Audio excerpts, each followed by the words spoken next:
My name is Robin. I'm a student recruitment officer here at Aberystwyth University.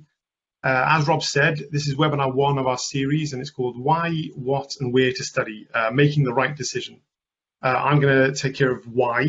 My colleague Laura, who's also a student recruitment officer, will take care of what and where. And then at the end, we'll move on to a question and answer session with two current students, Ellen and Rebecca. So this will move on to the first section. I'm basically going to talk about the general benefits of a degree, and hopefully by the end of the whole session, really, you'll have a good idea of making a more educated decision about your education. So basically, it almost goes without saying that there are loads of reasons to go to university. There's the social side, making friends. There's I don't know, sports clubs, societies, world-leading research facilities, expensive equipment. You can study and work abroad. There's loads of stuff that, to be honest, schools and colleges can't really compete with. So yeah, there's more than I can mention, but I'm primarily going to focus on the pragmatic benefits, like what you'll actually gain from it, like not just the experiences, but the skills and things like that. And to do that, I'm going to focus mostly, I'm going to first of all answer this simple question. Is a degree just a fancy piece of paper? The answer is yes, it is a really fancy piece of paper. It's the fanciest piece of paper that I own by a mile. But it's more than just that. It's not just a piece of paper. To employers, the skills you get during a degree, these transferable skills are really, really important. So just by having a degree, employers know that you have these skills, knowledge, experience. So specifically, we'll look at these 5 different transferable skills, like soft skills that you'll pick up in any degree. It doesn't matter what you study, whether it's scientific or not, or it's the arts, you will have these and many more. I'll focus on these primarily. And first of all, let's look at independent research skills. So, I mean, during the course of your degree, no matter what you study, you'll conduct extensive research and analysis into your chosen subject, and obviously these are skills that employers need. Probably, arguably, the most important one is high-quality writing skills. So whether it's essays, whether it's dissertation, lab reports, you can't get out of university without having high-quality writing skills, writing about complex subjects. And the most important aspect of it is that high-level communication skills, whether it's verbal or written, will be applicable to every single job you will ever have. So what else would be at? Conflicting deadlines is a really important one. This is something I have every day during work. You have different deadlines you're working towards, and it's the same in university. So you'll have essay deadlines coming up, you'll have exams coming up. So you're going to have to learn to prepare strategically and prioritize different things, whether you need to take care of the essay first because the deadline's coming up. So again, it's skills that any employer needs. Teamwork is super important. It sounds quite straightforward, really, but you'll take part in group presentations, you'll share lab spaces, even seminars are a discussion between students. You will learn to work cohesively and productively in a team. But on the other side of that, you're going to have to work independently and use initiative. Generally speaking, there's a lot of support at university. So you're going to have your personal tutor, module coordinators, and even more kind of experienced students to turn to if you need help. But primarily, university is a place for independent study, self-directed study. So you're your own boss, really. And that initiative is essential, again, to so many employers when you're finding solutions to problems you have or understanding complex subjects and things like that. So this slide, if you look on the left-hand side, you've got basically those are the skills you're going to have during university. And over on the right, that's you using those skills in a work environment. And that's essentially what university is. Yes, you'll get loads of subject-specific knowledge, goes without saying, really, but you'll have loads of other skills that will lead directly into work. So don't just take my word for it. This is a couple of quotes here. One's by the Department of Business Innovation from the UK government. They do loads of research papers, and this is a quote from just one of them, which is, "Many graduate employers recruit graduates of any discipline requiring graduate level skills rather than particular subject specialisms." So it's not just me that says that. And below we've got a quote from a vice chancellor of a university. He says, "More than 50% of graduate employers do not mind what subject you study, as long as you can show how your experiences have shaped your personal development." So you've got someone at the very top of university, the boss, and you've got the government who have all the statistics to back it up, showing that employers, the graduate employers, don't really care what you've studied, as long, basically, as you have these transferable skills, these soft skills that are so essential to any job, really. There's a catch. So if you want to become something specific, sometimes you have to study something specific. Generally speaking, these are engineering or scientific roles where you need that specialist knowledge to use. Some really obvious ones are, if you want to be a nurse, you've got to study nursing. If you want to be a doctor, you've got to study medicine. One that's not so obvious is maybe to be a biomedical scientist, you need to have studied biomedical science or biology, but with an accreditation, which is like a stamp of approval from the Institute of Biomedical Sciences. It just shows that your degrees of a certain quality, and they require that. So have a look into whatever career you want to go in. Sometimes you have to take a specific route, but I'd say the majority of the time, it doesn't necessarily matter. So again, it's not just me saying this. We'll play a quick game now. So essentially, we've got 13 graduates here. So this is all true. This is taken from, again, government statistics. We've got 13 graduates who graduated, this is 6 months after they graduated. Some went into further study, some started their careers. And as you can see, there's a huge range of them. Some have gone on to study to be a teacher. There's an odds compiler for an online gambling company, even a trainee pilot for Qatar Airways. Human resources, which is one of these kind of, although you can specialize in human resources, it's fairly, you can get into it through a lot of different ways. So the one thing all of these people have in common is that they studied the same subject. So I'm going to give you, I don't know, like 20 seconds or so to see what answers you've given me. So if you write in the chat, I'll come out of this to have a look. If you write in the chat and try and guess what subject, go back to so you can see the.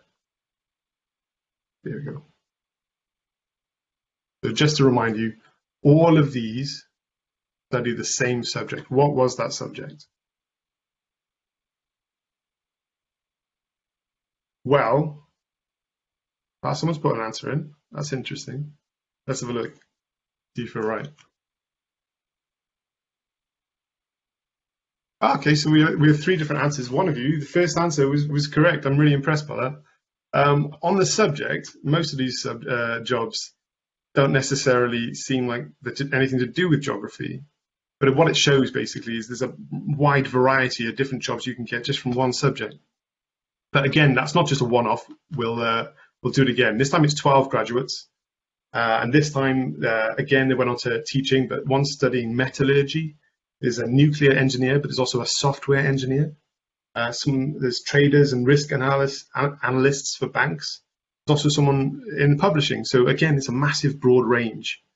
I'd say there's a few more clues this time. So again, in the chat, write what subject you think it might be. Let's see if someone gets it right the first time this time as well. But I'd say there's a bit of a clue in this one for those of you who are guessing. Well, this time it was chemistry. So the clue was that some of the jobs were quite scientific that needed specialist knowledge. So like nuclear engineering, or if you want to study metallurgy, you do need some kind of like chemical background. But then there's loads of other jobs that show that it doesn't really matter what you study. So again, even if you choose a specific scientific degree, loads of jobs are still going to be open to you, whether or not you choose to go down that route. So this is arguably the most important question to some people. most of us work in order to get paid. I'd say very few of us would go to work for free. As much as I like my job, I like money as well. So it's important with pretty much any career you choose. Money is important, really. So we're going to look at some government statistics that will basically show whether or not there is a difference financially. So these statistics were taken from the Department for Education. They do an annual analysis, and this shows, as you can see, that a non-graduate, the median salary that they have is £25,000 a year. For a graduate, it's £34,000, and a postgraduate, it's £42,000. So you can see there's a big difference. This is a median salary. I can't guarantee you that if you get a degree that you will earn more. And it's not to say that if you don't get a degree, you won't earn as much. What it says basically, on average, you'll earn £9,000 more a year, which over the course of a career is massive. So there's a large potential for increased salaries, basically. So essentially, to summarize, what we have is you will have loads of different valuable transferable skills that are relevant to pretty much every single employer that graduate employers need and prefer. You will have a vast array of careers to go into. So anything, as long as it's not specific, like things like doctors or specific engineers, so many avenues will have been open to you. And beyond that, you'll have increased earning potential, which is obviously a massive bonus, really, isn't it? So I'm going to stop sharing my screen, and the next thing that we'll be doing is a quick poll. Just before Laura takes over, we're going to be doing a quick poll, and I'm going to share it with you now. So 1 second. So I've just put this the link to the poll in the chat. It's 2 questions, as you can see. All you got to do is click on the one that applies to you. It's going to take you about 20 seconds maximum. You click on the link. First question is, how likely are you to apply to university? Right form.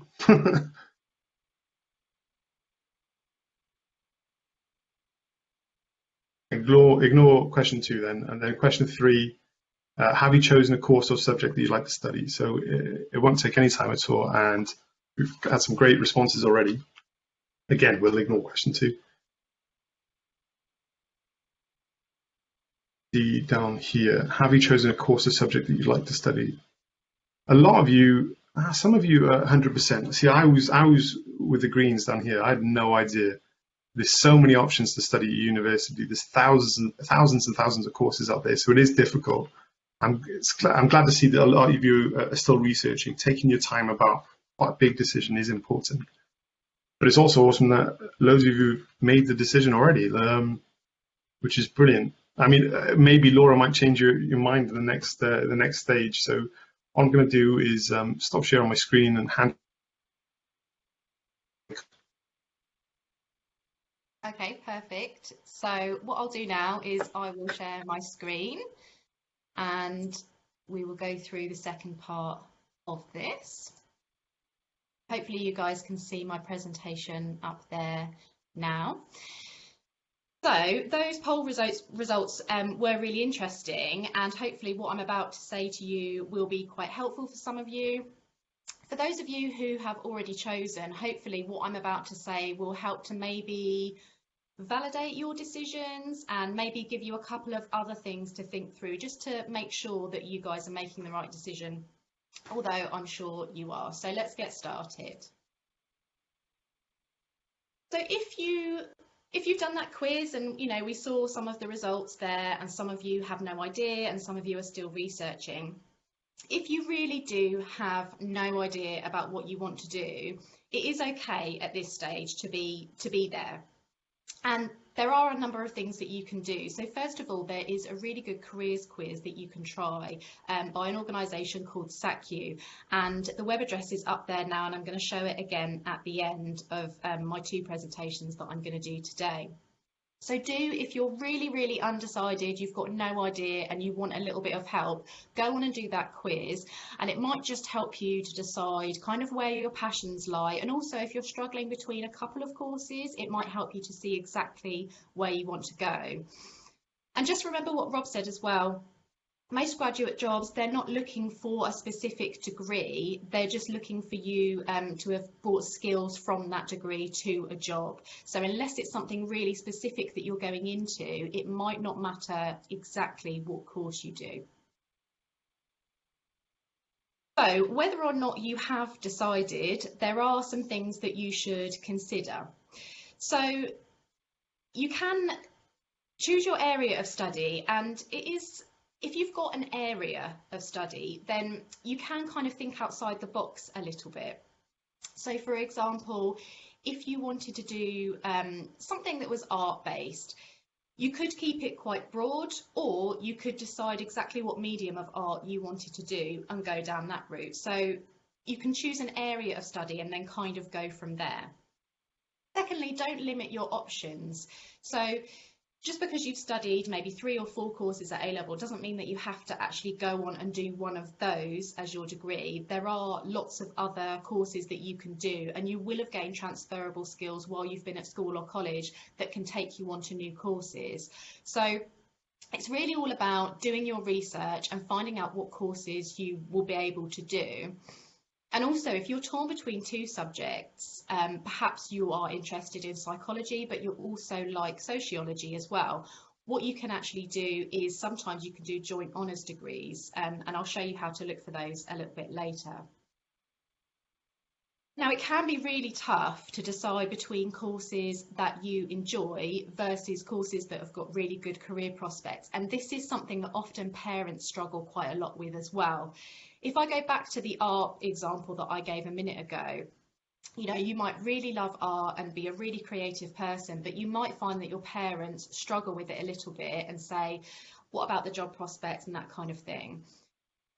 What I would always say is you are investing time and money into this course, so it has to be something that you enjoy. It has to be something that is going to get you out of bed to that 9 a.m. lecture when you've perhaps been up a bit too late the night before. It has to be something you're quite excited to go to. So I would try and keep that kind of central to you. And the job prospect thing will evolve, it will become clearer the longer you go on in your course. Things will pop up, you'll speak to people who have done the job before, and it will become a bit clearer. So that aspect is really hard about enjoyability versus job prospects, but do just give that a good think through. Methods of assessment can be really key to making your decision as well. So for example, if you're the kind of person who would prefer to do coursework rather than an exam, this could help you choose between courses as well. So you're always looking at the descriptions of the courses, and what they will always tell you is how they are assessed. So this is something that could really help you to make your decision. And lastly, I've said it before, but it's really important that you are making your own decisions. So don't be listening to your friends and what they're doing and their ideas for you. It's all about you and what you want to study, because as I've said before, it's a time and it's a money investment. So just make sure that it is right for you. So how to search for a course then? Hopefully you guys are familiar with the UCAS website, but what you can do is just type in a keyword or the course that you want to do and start looking for courses. And as you can see here, it will bring up anything that has that word, so anything with history in it. So it will bring up those joint honours courses. You then click on the subject and it takes you through some key facts about it and things. Another good place to look is actually on the university website itself. So this is our website at Aberystwyth, going through and having a look at all the key facts, and the details here will be much more than on the UCAS website. So you can find out exactly what you'd study in the first year, second year, third year. You'd get entry requirements all down to the really kind of obscure requirements that we might have. And also just some opinions from current students will be on here as well. So it's really useful to look not only at the UCAS website, but at the university's website as well, because there will be much more detail on there. So once you have chosen a course or you've chosen your area, there are some things that you need to think about once you've chosen to kind of help you to narrow down between the different universities and what they've got to offer. Work experience is really important to most employers, so it's a really good idea to look for courses that will have some element of work experience in there, whether it's optional or not. So you could be looking for a course that has an industrial placement year or a sandwich year. Or you could be looking for something that has maybe a lot of work experience all the way through. And certain courses will have things more than others. So vocational courses will naturally have more work experience options. So things like if you were doing any sort of healthcare course or teaching course, there will be work placements built in there. So you will get the chance to do loads of work experience. So that's great. Now, Rob touched on accreditation, so some of you might not fully understand what this means, and it's kind of a hard thing to explain really, so I've got a bit of an example. If you wanted to do a psychology degree and you wanted to become a psychologist and you chose a course that was accredited, it had BPS, which is the British Psychological Society accreditation.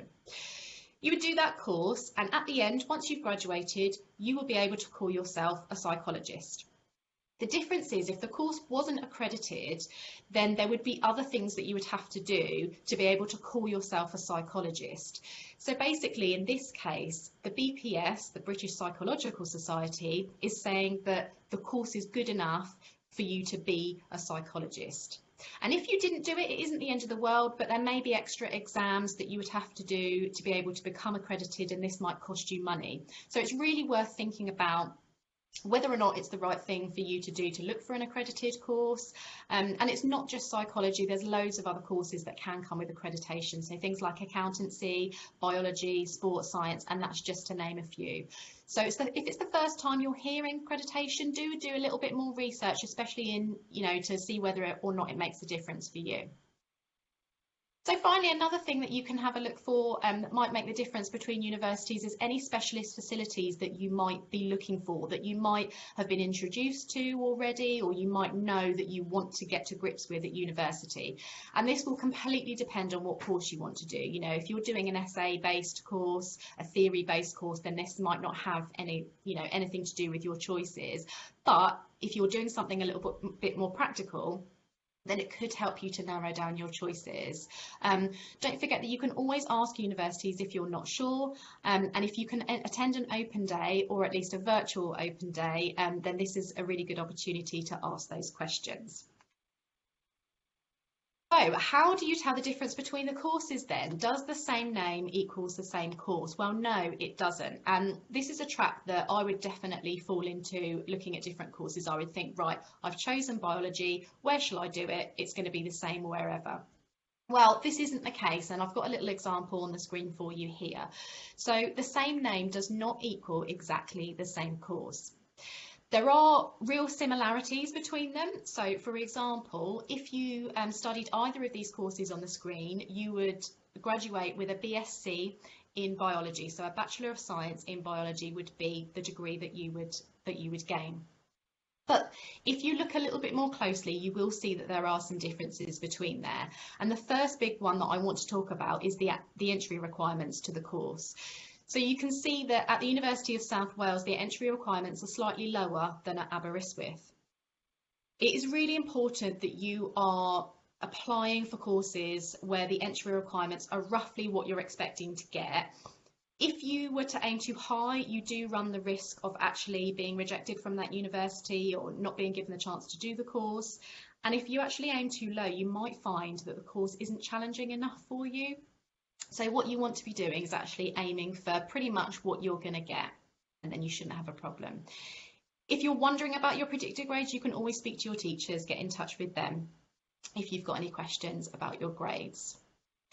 So if we go down then and have a look at the modules that are studied in year one, I mean, I'm not a biologist.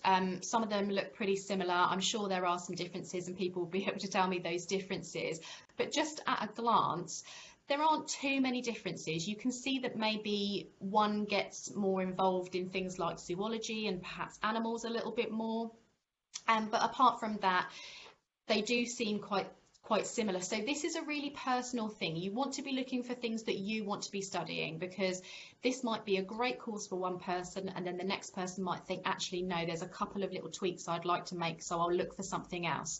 So it's really important that you are looking down to this modular level as well. Another thing you might be able to see is that there are a few more modules in year one at Aberystwyth. Now that says to me that there could be some optional modules in there, and this is a really nice thing. You know, are you able to pick and choose the modules that you do? And again, these are questions that you can be asking at these open days or at these virtual open days, or you can just get in touch with the universities.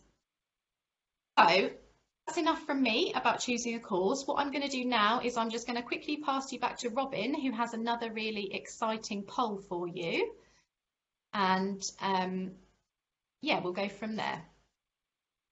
Absolutely, yeah. Thanks, Laura. That was really, really good. I wish I saw that when I was 18, 17, to be honest. Yeah, brilliant. So in the chat, I've just put another link to another poll. This time it'll work 100% correctly. So it's really quick. 2 questions will be done in no time. I'm going to share my screen so we can have a look at the responses now. So have you ever been to a university open day? This is interesting. Obviously, I'd say the vast majority of you haven't, and some of you have managed to go on virtual open days. I mean, virtual open days are really handy. Say, obviously, if you don't really want to travel, or if it's the other side of the country and it's maybe a bit too expensive to travel there, it is a great way to have a look at the campus. But nothing quite beats the real thing. So if possible, in the future, I really recommend going to an open day, because more than just seeing everything for yourself, there's also a field. Places feel differently, and that's a big part of the appeal to many different places, to be honest. Obviously, right now it's a bit tricky, so virtual open days are a great alternative then.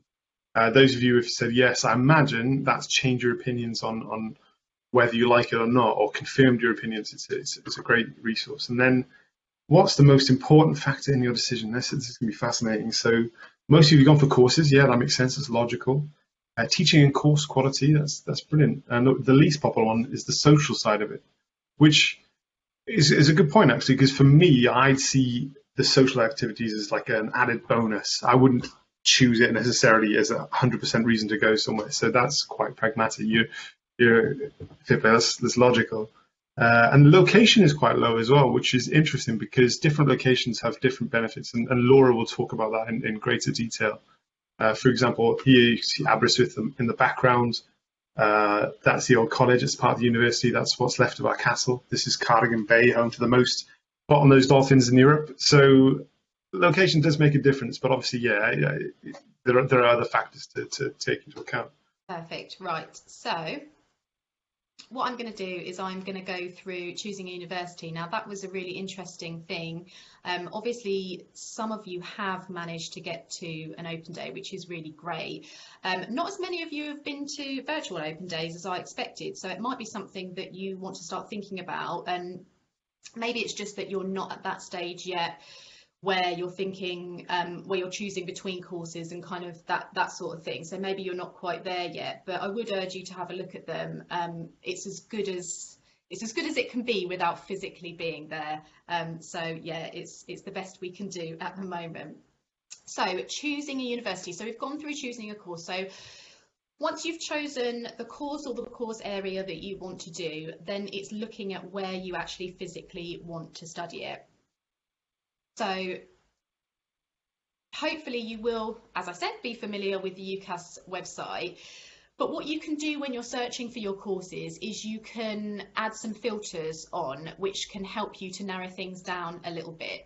So you can add filters. One of the really useful ones is for entry requirements. So if you know what your predicted grades are, you can stick these in here to narrow down the entry requirements, and then you'll only be shown courses that are within those entry requirements. So that is really handy.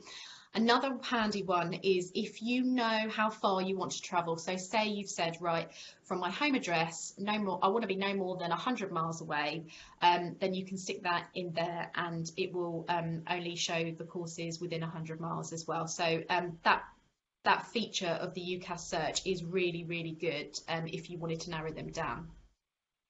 So hopefully that UCAS search and your other research will give you some sort of short list. It might be a long list, but some sort of list that you can go on where you can kind of narrow it down a little bit further and start making some comparisons.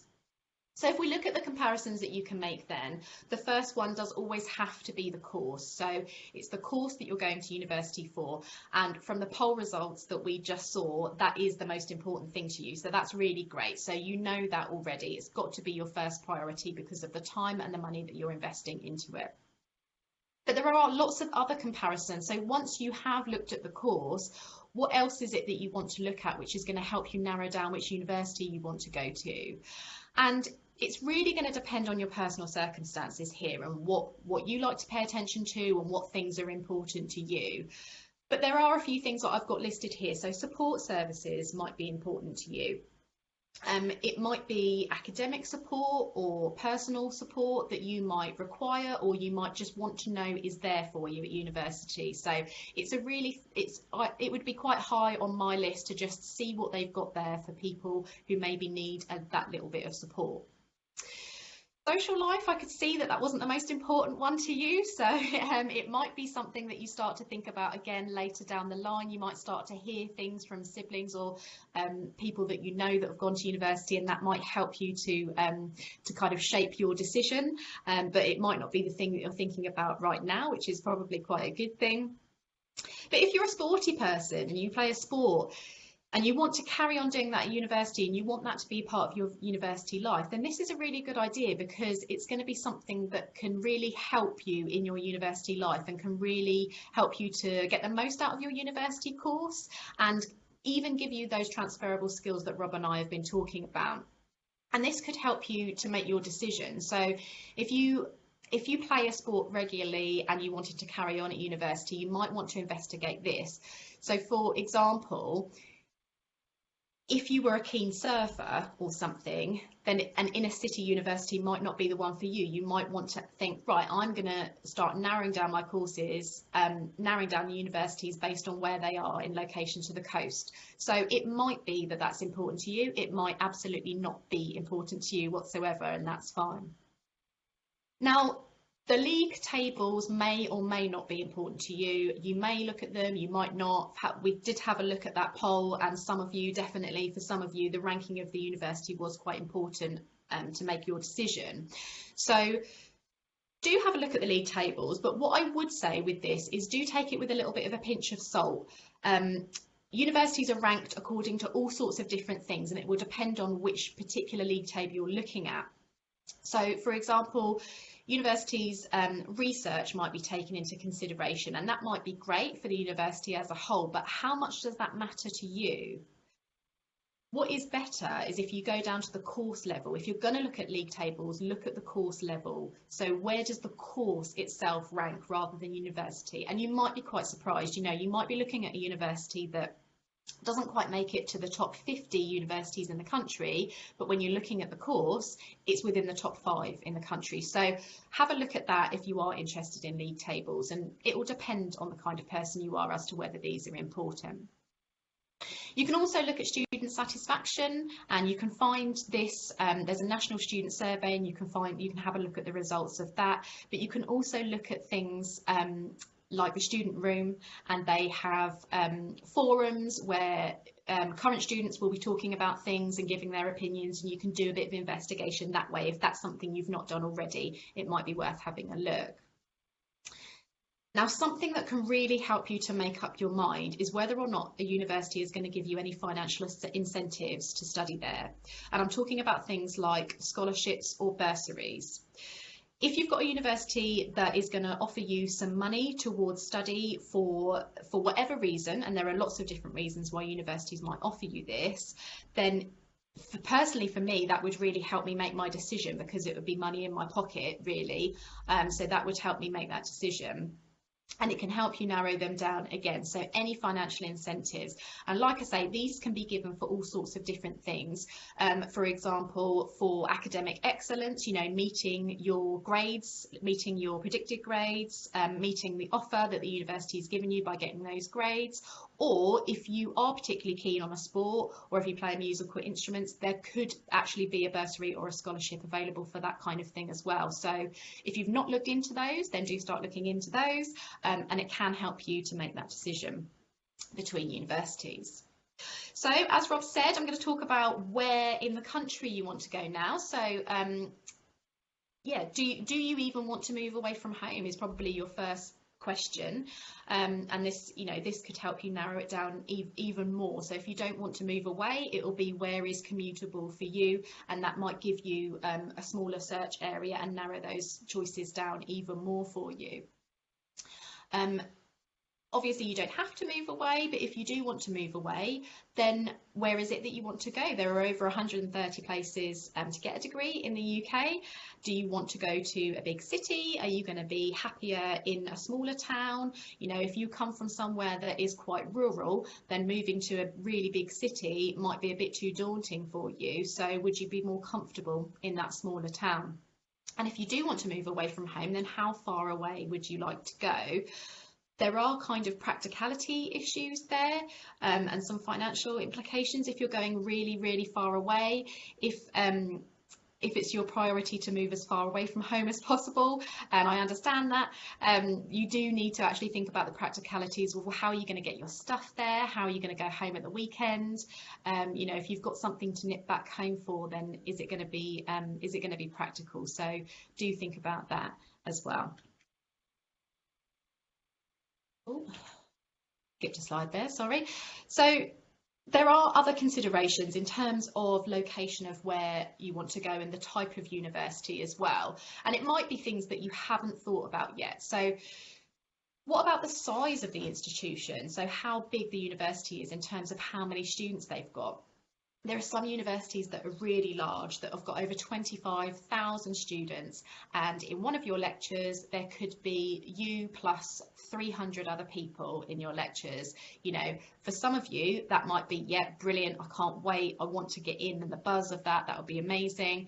But for some of you that might be quite daunting, and you might want to actually go to a smaller institution. So if that's important to you, you can find out all of these kind of facts about it.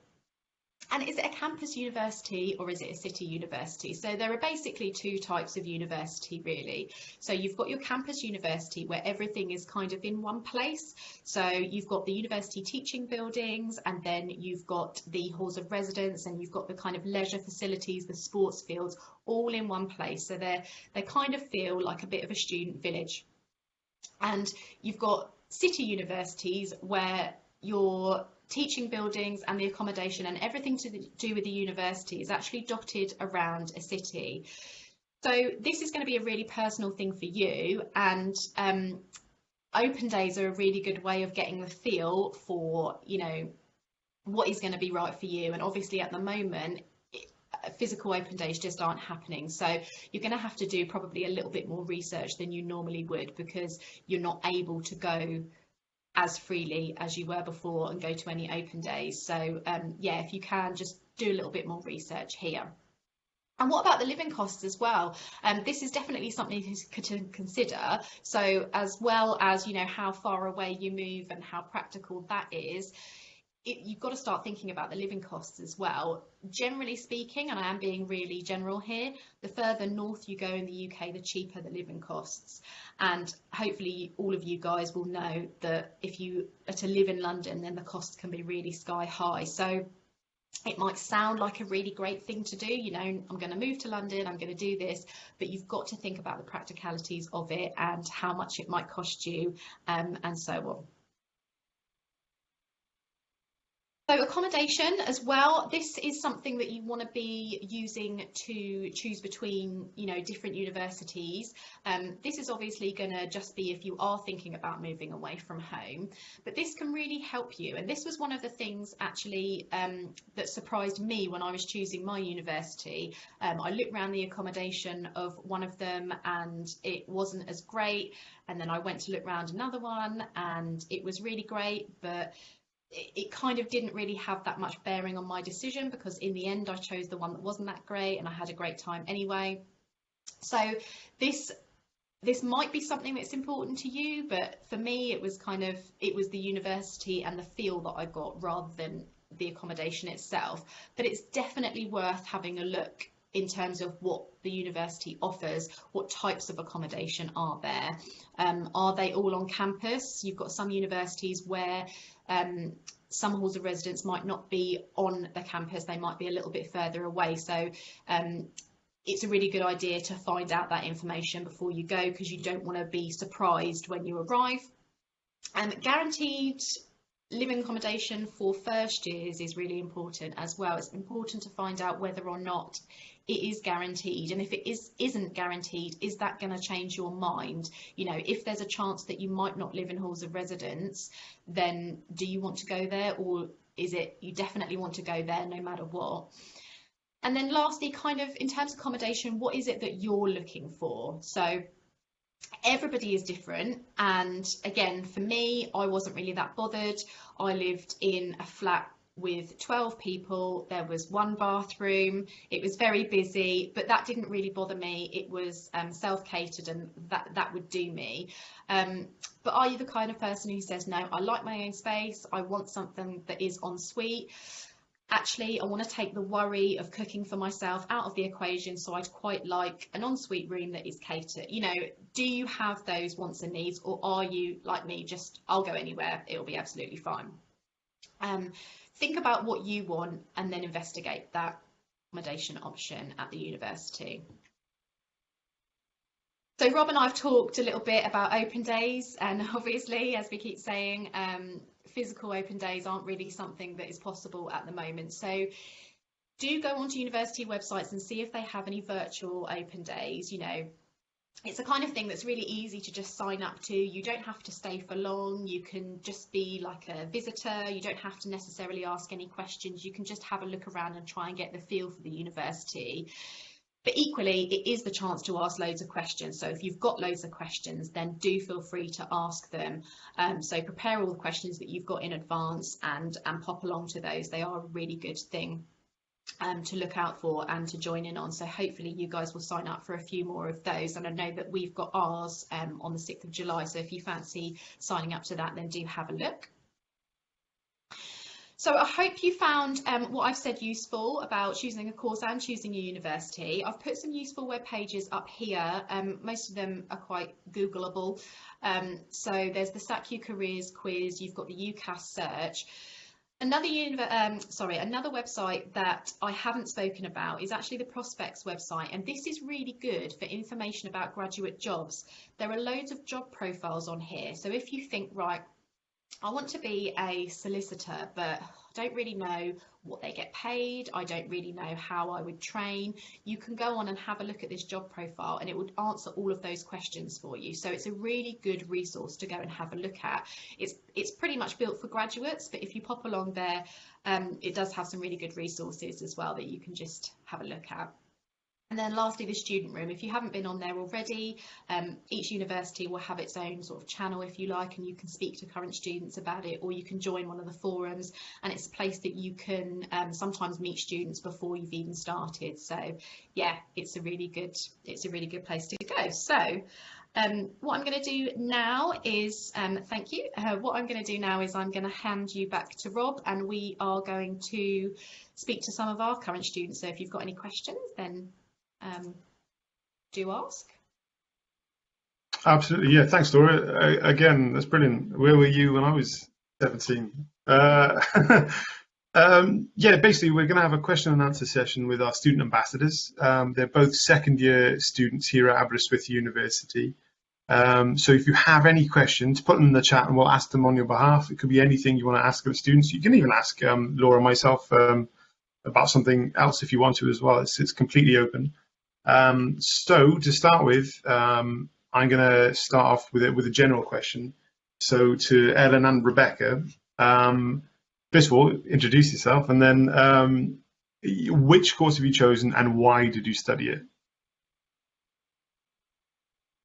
Well, good afternoon, everyone. I hope you've enjoyed the really informative session that we've had from Rob and Laura. My name is Ellen and I'm currently in my second year at Aberystwyth, and I am studying a degree called Cymraeg Professional. So for those of you that don't speak Welsh, it's Professional Welsh with a view to modernising the Welsh language and sort of making it relevant to today's society. And what drew me to the course was the fact that Aber was the first university to introduce this degree scheme, and also following on from a trip that I went to Patagonia in Argentina to visit the Welsh colony, that sort of ignited an interest and inspired me then to pursue this degree.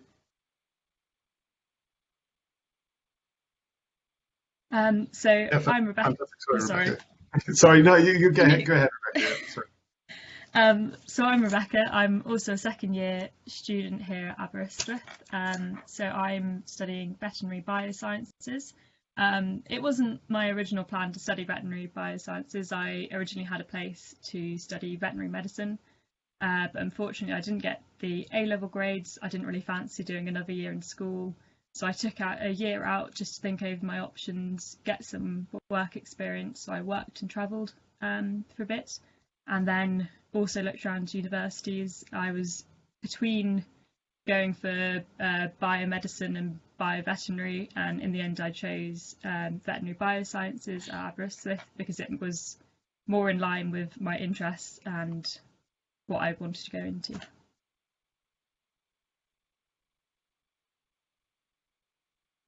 So I don't think we've got any questions that have come up in the chat yet. So I'll ask you guys some questions if that's all right. I might think of some tricky ones for you. But what I wanted to know, I'll ask each of you in turn, but Ellen first.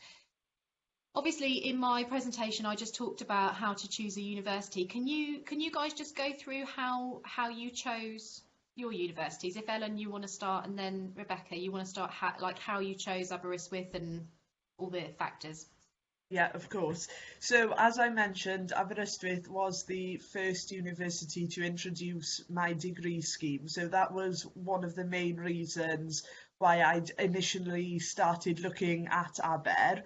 And I really love the town and have enjoyed visiting the town since when I was quite young.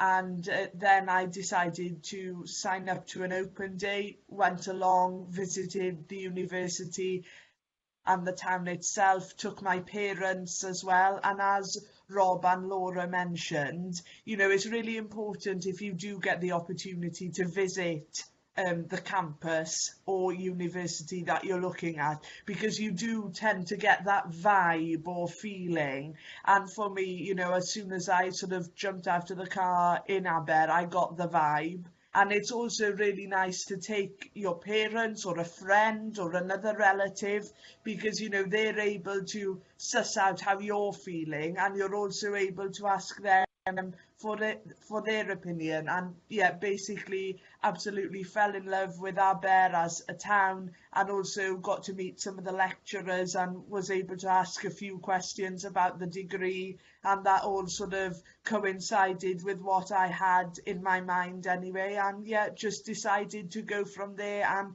have absolutely loved my time at Aber so far. Perfect. Rebecca, I don't know if you've got anything. So I guess to start with, I looked at all the universities that were offering my course that I wanted to go into, and I visited quite a few of them. Before I went to Aber, I was kind of in my head, I thought, I've come from quite a small town, so I thought I need to go off to a big city to experience city life. But again, like Ellen said, I got to Aber and I just liked the feeling of the university. It's very friendly, and I think you instantly kind of get that vibe, and the smaller town as well just really suits me, and I really love the location. I don't think there's many opportunities to study somewhere quite like Aber. Absolutely. I mean, I completely agree, but I was born here, so I'm biased. So the next question I've got is from Antonia, who is just basically asking whether you're involved in any societies or clubs. Ellen, do you want to go first? So I'm a member of, yeah, no problem. So I'm a member of IMCA, which is the Welsh Language Society of Aber, and through that it offers a wide range of various activities such as sports, like singing and competing in competitions as well.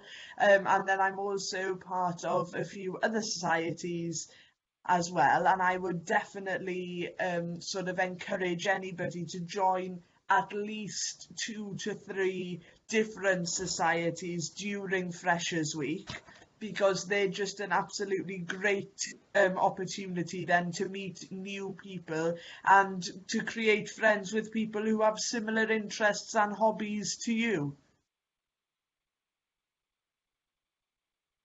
Brilliant. Rebecca? So I'm part of the athletics running club, and I also do orienteering. And I'm also part of the society related to my course, so that is the Animal and Veterinary Society and the Expedition Society as well, which has been a really good way to get out and see the local area. Fantastic. Also, I mean, I remember one.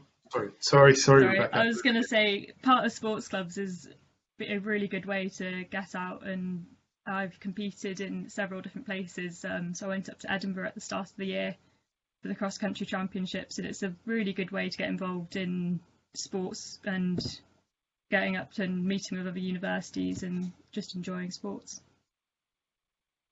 Brilliant. Thanks, Rebecca. Sorry for interrupting you twice in a row as well.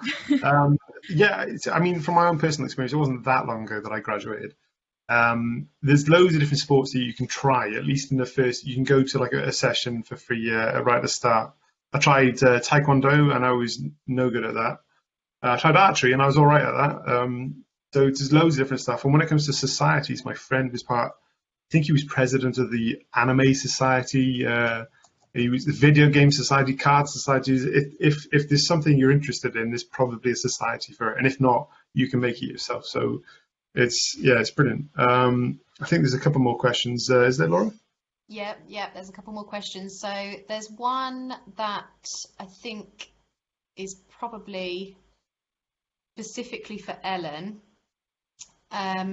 It's Matt, and he's looking at studying languages. What are the positives of studying a language at Aberystwyth? And he's looking at German specifically. Obviously, that's not one that you do, but what would you say are the positives of studying a language at Aber?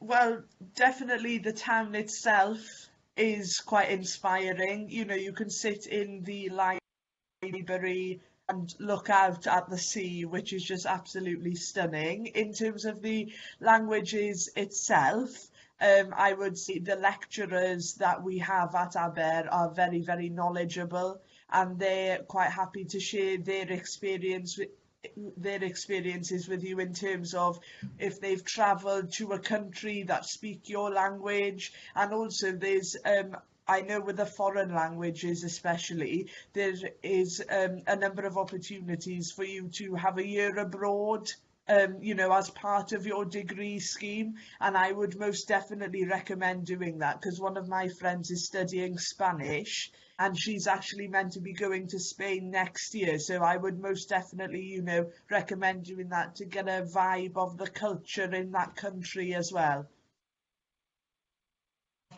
Perfect. So, Rob, is there another question? Well, just to add to that, I mean, I got the opportunity to live abroad for a year, doing a graduate-only job. It was teaching English as a foreign language, where they require you to have a degree, any degree, as long as it was done in the English language. So again, it's going back to what I talked about. And it was amazing. It was one of the best experiences of my life. It was fantastic. I'm glad to be back in Aber, don't get me wrong, but it was amazing. So that's a great opportunity, definitely. So for Rebecca, obviously you moved out to come to Aberystwyth. What was that experience like for you, like moving out? Well, I'd say it is quite daunting to turn up to a flat where you don't really know anyone you're moving in with, but I didn't find it that hard. I kept in regular contact with people back home, kept myself really busy, and just tried to settle into where I was living, trying to make my room feel homely, and I think I settled in quite quickly. Yeah, and as a Fantastic. footnote to that, I think it's really important to remember that everybody's in the same boat. You know, everybody's feeling nervous, feeling anxious, because it is a big step, naturally. But one of the best things you can do, I would say, is offer to make somebody that you're living with a cup of tea, take a cake or something from home, and that's a great way to sort of initially make that contact, make that bridge, and start making lifelong friendships. That's a great idea, Ellen. Nobody made me any cakes or anything, so I would have loved it. So yeah, that's brilliant. There's one more question there. Are any of the courses provided in Welsh? For example, the sciences? The best thing to do is to check out our website, because there's a number of modules that are available in Welsh.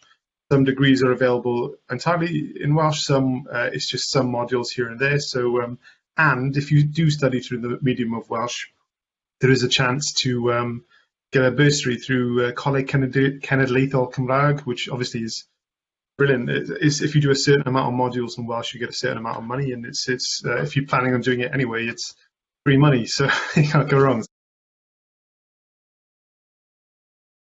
Part-time jobs in Aberystwyth. I had a part-time job. I worked 10 hours a week in a shop in town. I would give my timetable to my boss. She would give me shifts that went around my lectures, so there's never any clashing. And I always had the evenings free then to work on essays, which is brilliant. I just want to say thank you very much to Laura, Ellen, Rebecca. Thank you to Robin from Channel. I'm Robin. Rob from Channel Talent. And most importantly, all of you, thank you very much for listening. So thanks.